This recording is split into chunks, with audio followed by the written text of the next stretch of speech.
Janasena party అధ్యక్షులు, వేదికరించిన స్థానిక MLA గారు ఆర్ఎన్ శ్రీనివాసరావు, ఆయన మాతో పాటు వైసీపీలో కూడా ఉన్నాడు. అప్పుడు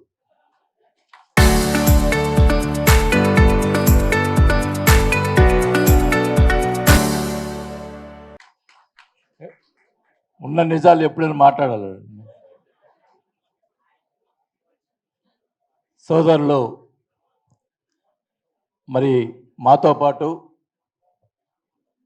కమిటీలో ఉన్నటువంటి సోదరులు వరుణ్ గారు, ఆయన ఆల్రెడీ మీ అందరికీ సుపరిచితులు. మరి వరుణ్ గారు అనంతపూర్ అర్బన్ చైర్మన్గా ఉన్నారు, అలాగే జిల్లా అధ్యక్షులుగా కూడా ఉన్నదని. అలాగే కడప మన సుంకర శ్రీనివాసరావు గారికి, మన స్థానిక చిత్తూరు జిల్లా ఉమ్మడి జిల్లా అధ్యక్షులు డాక్టర్ హరిప్రసాద్ గారికి, రామ్దాస్ గారికి, ఇక్కడికి వచ్చినటువంటి జన సైనికులకు, వీర మహిళలకు అందరికీ కూడా ముందుగా నా నమస్కారాలు తెలియజేసుకుంటా ఉన్నా. నేను వైసీపీలో ఉన్నప్పుడే పవన్ కళ్యాణ్ గారు అప్పుడు వైసీపీ నాయకులందరినీ ఒకరోజు అందరిని తిట్టాడు. వైసీపీలో కూడా మంచి వాళ్ళు ఉన్నారు, ఒక బాలినేని శ్రీనివాస్ లాంటి వాళ్ళు అని అన్నారు. ఆ మాట అప్పుడు వైసీపీలో నేను మంత్రి పదవి వదులుకొని జగన్ కోసం ఎంతో చేశా, బై ఎలక్షన్లో నా డబ్బులు ఖర్చు పెట్టుకొని చేశా. కానీ ఆయన ఎప్పుడు కూడా పబ్లిక్ మీటింగ్లో నా గురించి మాట్లాడాల. నేను ఎందుకంటే నేను ఎప్పుడు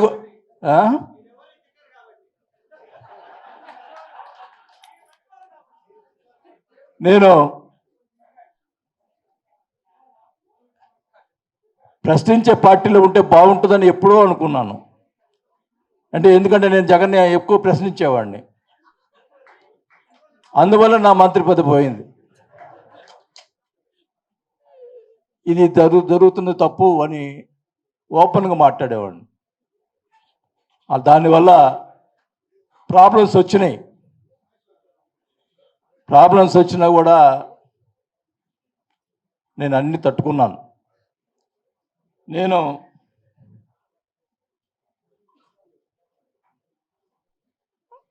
ఒంగోలులో 7 సార్లు పోటీ చేశాను. నేను 5 సార్లు గెలిచాను, 2 సార్లు ఓడిపోయాను. ఆ 2 సార్లు తెలుగుదేశం వాళ్ళు ఓడించలే, నన్ను పవన్ కళ్యాణ్ గారు ఓడించారు. వాస్తవానికి ఒంగోలు కాన్స్టిట్యున్సీలో రెడ్డి సామాజిక వర్గం చాలా తక్కువ. అక్కడ కాపు సామాజిక వర్గం, కమ్మ సామాజిక వర్గం ఎక్కువ ఉండేది. అయినా నన్ను 5 సార్లు గెలిపించారు. 2 సార్లు 2 సామాజిక వర్గాలు కలిసేటప్పటికీ ఆ 2 సార్లు ఓడిపోయాను తప్ప తెలుగుదేశం వాళ్ళు సొంతంగా నన్ను ఓడించలేకపోయారు. అది పవన్ కళ్యాణ్ గారికి కూడా చెప్పా, మీ వల్లే సార్ 2 సార్లు ఓడిపోయాను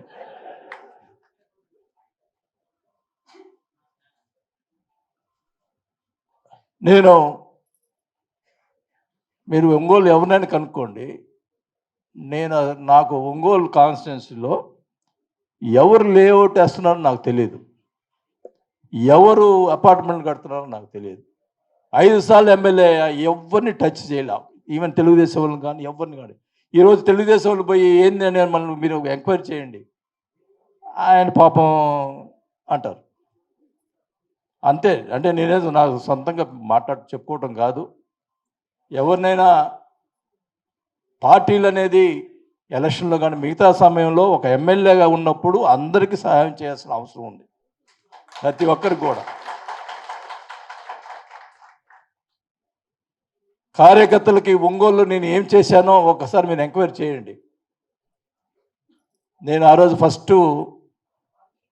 జనసేనలో చేరిన తర్వాత పిఠాపురంలో ఫస్ట్ టైం మాట్లాడాను. నేను రేపైనా మాట్లాడతా, ఎక్కడైనా మాట్లాడతా. కార్యకర్తల ముందర ముఖ్యం అని చెప్పి గుర్తుపెట్టుకోవాలని చెప్పి మాట్లాడాలనుకుంటున్నాను. ఈరోజు ఇక్కడ మీటింగ్ పెట్టాం. మీటింగ్ పెట్టేసి ఏదో చెప్పేసి పోతే అయిపోతుంది. 3 డేస్లో సబ్మిట్ చేయమన్నారు. చాలా తక్కువ టైం ఇచ్చి సబ్మిట్ చేయమన్నారు. అయినా కానీ అది కూడా కళ్యాణ్ గారితో మాట్లాడతా. ఇది అంటే నేను 5 సార్లు ఎమ్మెల్యే, 2 సార్లు మంత్రులయ్యా.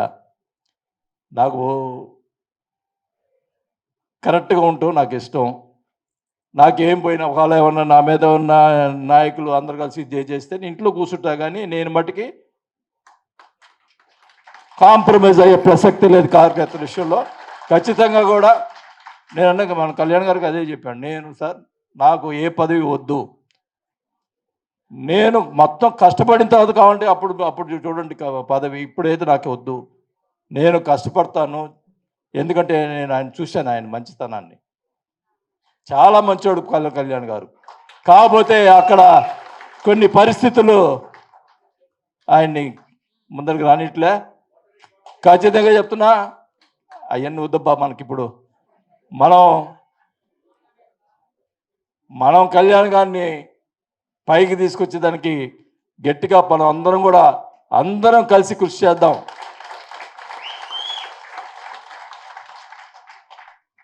ప్రశ్నించే పార్టీ అనేది మనం భయపడాల్సిన పనిలే. మనం తప్పు చేయకపోతే మనం ఎందుకు భయపడాలా? పోరాడదాం ఖచ్చితంగా. నేను ఈరోజు మీ అందరూ కూడా మున్సిపాలిటీకి సంబంధించినటువంటి వార్డులకు సంబంధించినటువంటి పెరిగిన వార్డులకు సంబంధించినటువంటి డేటా తీసుకురమ్మన్నారు. ఇక్కడ స్థానికంగా ఎమ్మెల్యే జనసేన కాబట్టి ప్రాబ్లం ఉండదు. ఇంకా చిత్తూరు జిల్లా ఉంది, చిత్తూరు ఉంది, అట్లా అంత టీడీపీ ఎమ్మెల్యేలు ఉన్నారు. అక్కడ మనం గట్టిగా ఫైట్ చేయాలా. ఎక్కడైతే బలం ఉందో మనం స్థానిక సంస్థల్లో గట్టిగా ఎమ్మెల్యేతో కూర్చొని ఫైట్ చేసి తెచ్చుకుందాం. నేను గ్యారంటీ, మనం బలం ఉన్న దగ్గర ఖచ్చితంగా ఫైట్ చేయాల. నేను కళ్యాణ్ గారు కూడా చెప్పదలుచుకున్న ఒక విషయం, ఎప్పుడైతే రిజర్వేషన్, ఈ స్థానిక సంస్థల రిజర్వేషన్ ఎప్పుడైతే అనౌన్స్ చేస్తారో ఆ రోజే కోఆర్డినేషన్గా అక్కడ స్థానికంగా ఉన్నటువంటి ఎమ్మెల్యేలతో కోఆర్డినేషన్గా జనసేనకి ఏ అయితే వార్డులు వస్తాయో, ఏదైతే బలం ఉందో అప్పుడే ఆ రోజే డిసైడ్ చేయాలా. లాస్ట్ దాకా పెట్టారనుకోండి, చివరి దాకా పెట్టారనుకోండి, ఏం చేస్తారు ఎమ్మెల్యేలు? ఇది మీరు కాంట్రవర్సీ చేయకండి. ఇది నేనేం కూటమికి ఎగనెస్ట్గా మాట్లాడటంలా. అంటే ఎమ్మెల్యేలు ఏం చెప్తారు, వాళ్ళు అనుచరులు ఈ వార్డు మీరు చూడండి, జాగ్రత్త చూడండి అని ఆల్రెడీ అన్నీ చెప్పేశారనుకోండి, లాస్ట్లోకి వచ్చేటికి ఇక వాళ్ళు ఏం చేస్తారు, వాళ్ళు ఫైట్ చేసేదానికి ఇండిపెండెంట్గా పోటీ చేయటము, లేదండి ఇంకా అందరూ మా వాళ్ళందరూ దిగిపోయారు, 2, 3 తీసుకొని అంటారు. అట్లా కాకుండా కళ్యాణ్ గారు రిజర్వేషన్ ఎప్పుడైతే అనౌన్స్ చేస్తారో ఆ రోజే కోఆర్డినేషన్ కమిటీ పెట్టి ఆ ఎమ్మెల్యేతో కూర్చొని ఆ రోజే రిజర్వేషన్ మనకి జనసేనకి ఏ సీట్లు ఇస్తారో ఆ రోజే డిసైడ్ చేయాలి. అది మటుకి ఇంప్లిమెంట్ చేయాలి, లేకపోతే కష్టమైపోద్ది. నా అనుభవంలో చెప్తున్నా. ఇది ఆ పర్సంటేజ్ మనం చెప్పేది కాదు, చంద్రబాబు గారు, పవన్ కళ్యాణ్ గారు ఓపెన్గా ప్రెస్ మీట్లో చెప్తే బాగుంటుంది. ఇప్పుడు ఏం జరుగుతుంది ఇక్కడ ఏం జరుగుతుంది ఉండమ్మా. నేనైతే ఓపెన్గా చెప్తాను, నాకు లేకపోయినా పదవులు లేకపోయినా పని ఇంట్లో కూర్చుంటా, కానీ ఓపెన్ ఉన్న పార్టీని డెవలప్ చేసేదానికి నేను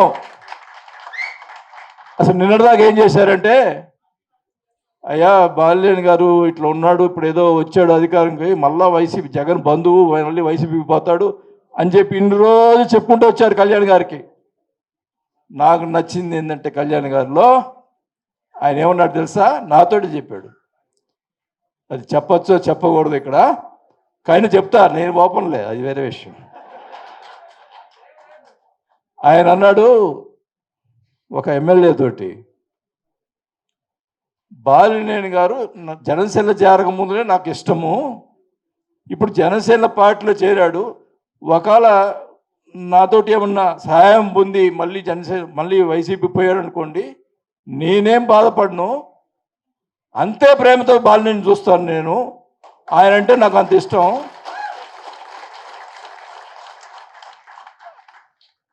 ఆయన జనసేన నుంచి పోతే నీకేందయ్యా బాధ, నాకు కదా బాధ అని చెప్పి ఆయన చెప్పి పంపించాడు.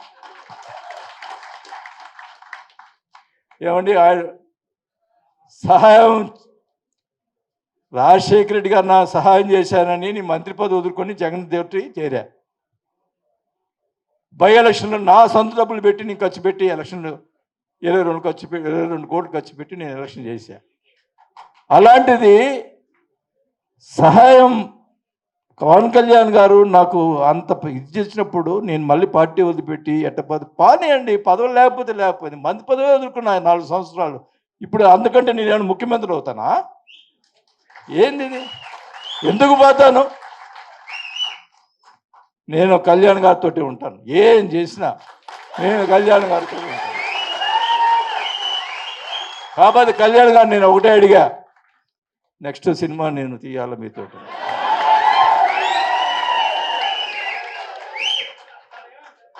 అదేముందిలే, తీద్దాం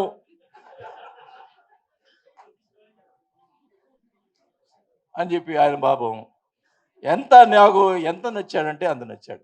ఆయన కోసం ఏమేం చేసానికి సిద్ధంగా ఉన్నాం, మనం అందరం ఉండాల మీకోసం. మేమందరం కూడా, మేము ముగ్గురం ఈ రాయలసీమకు సంబంధించి ఎక్కడ, నేను ఇప్పుడు ఏదో మీటింగ్ పెట్టి పోవటం కాదు, ప్రతి కాన్స్టిట్యూన్సీ వాళ్ళతో మాట్లాడతారు. ఇప్పుడు నేను కూర్చొని ప్రతి వాళ్ళతో మాట్లాడతాను. ఏదో ఆశావేశ మీటింగ్ పెట్టేసి వెళ్ళిపోయి ఒక డేటా ఇచ్చేసి ఇది అని చెప్పడం కాదు.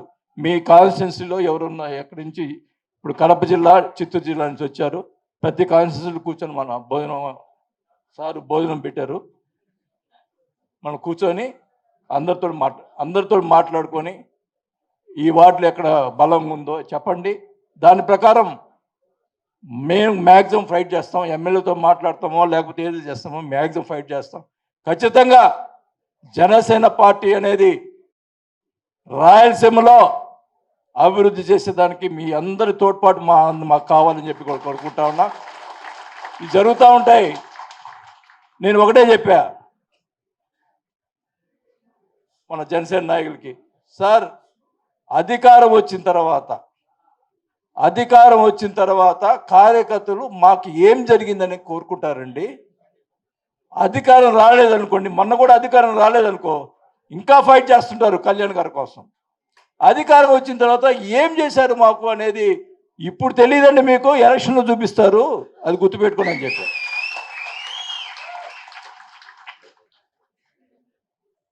నేను ఇది కూడా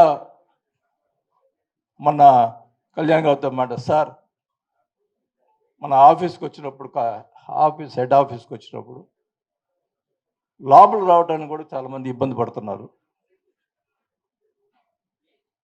హెడ్ ఆఫీస్ అంటే ఎవరు పలు జిల్లాల నుంచి వస్తారు, అక్కడ అందరూ కూడా వచ్చి వాళ్ళ సమస్యలు చెప్పుకుంటారు. దానికి ఒక రాజకీయ నాయకులను 2-3 పెట్టండి, వాళ్ళు పని అయినా కానీ ఫోన్ చేసి మాట్లాడితే, కొంతమంది పనులు అవ్వచ్చు, పనులు కావచ్చు, మాట్లాడితే వాళ్ళు తృప్తి చెందుతారండి. ఆ తృప్తి చాలండి వాళ్ళకి. ఇంపార్టెంట్ పని అయితే మీ దాకా తీసుకురావాలండి వాళ్ళు. అట్లా హెడ్ ఆఫీస్లో కంపల్సరీగా ఎవరికైనా ఎంట్రెన్స్ ఉండాలండి. అక్కడ ఎంట్రెన్స్ ఉండి వాళ్ళు దూరం నుంచి వచ్చిన వాళ్ళు అక్కడ మాట్లాడి అక్కడ భోంచేసి పోవాలండి అని చెప్పాను. ఆయన పాపం, ఆయన బాలినేని గారు 3 నెలలే టైము, 3 నెలల లోపల నేను అన్ని సెటరేట్ చేస్తాను, ఆఫీస్ అంతా క్లీన్ చేస్తాను, మనుషులు పెడతాను. కాకపోతే ఎవరు నమ్మాలో నాకు అర్థం కావట్లేదని అని అన్నారు. అంటే పాపం ఆయన చెయ్యాలని మీకు చేసేవాడు కరెక్ట్గా చేయట్లా.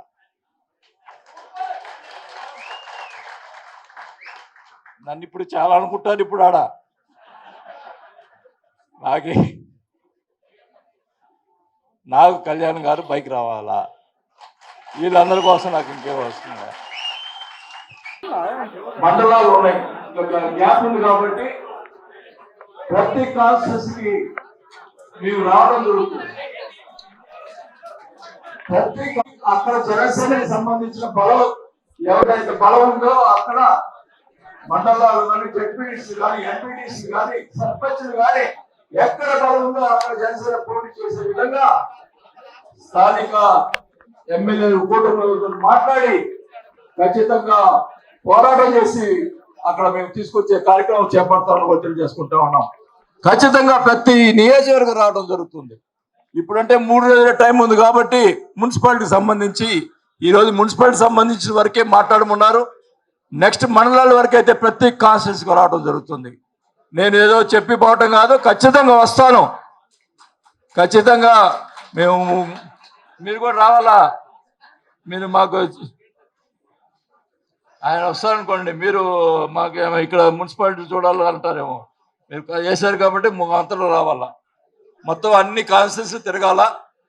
అక్కడ మండలాల మన జనసేన ఎప్పటి నుంచో కష్టపడి పనిచేసిన వాళ్ళకి న్యాయం చేయించాల్సిన అవసరం మనకు ఉంది కాబట్టి తప్పకుండా చేస్తామని చెప్పి కూడా తెలియజేసుకుంటూ, ఇప్పటికే చాలా కాంట్రవర్షియల్ మాట్లాడినట్టున్నాను, మళ్ళీ మాట్లాడతాను మళ్ళీ వచ్చి.